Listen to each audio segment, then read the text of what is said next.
In this video we're going to talk to you about urgency and overactive bladder. It helps understand how a normal bladder works firstly. So it's worth bearing in mind that your kidneys are filtering your blood 24/7, which constantly fills your bladder with urine. At night time this process does slow down with the release of hormones, so that we don't have to wake up and go to the toilet, so that we're more rested. Again, that can be disruptive of overactive bladder, or what the medical term is nocturia. And we can help with bladder retraining with that. We'll do that in a separate video. So the way the bladder normally works, your bladder is a muscular sac, okay? It doesn't sit just like a ball in there. It's empty, it fills up with urine, gets to a certain volume once it's stretched. You've got two sphincters, an internal sphincter and an external sphincter, which is where your pelvic floor are down here. Now obviously this is imaginary, it's not this long for women, but once your bladder gets to a certain volume, it sends a message up to our brain to say I need a wee, okay? Then what we'll do is go and sit down on the toilet, your pelvic floor will relax and your bladder contracts to get the urine out, okay?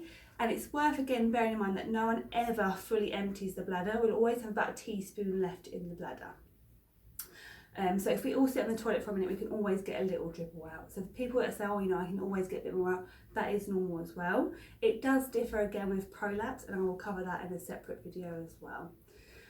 With overactivity and urgency, what can happen is your bladder learns to tolerate much less of a stretch before it's sending a signal that you need to go to the toilet, okay? So your bladder has a little bit of urine, it sends a message, and you think, oh, I need a wee, and it's only this full up. Okay, so then what happens is your bladder's starting to get the messages that it needs a wee before you get to the toilet. So again, it can be dry, so you can get that urgency where you're just going little and often, and the wees are not very satisfying. Or it can be wet urgency, where again, a bit like stressing, if you imagine your pelvic floor muscles down here aren't very tight, and then the bladder's got some urine in and it's starting to get those signals that it needs to go overactive, and it's doing this, what's going to happen?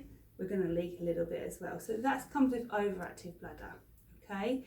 And I think what I'll do is a second video in a minute about how to help with overactive bladder.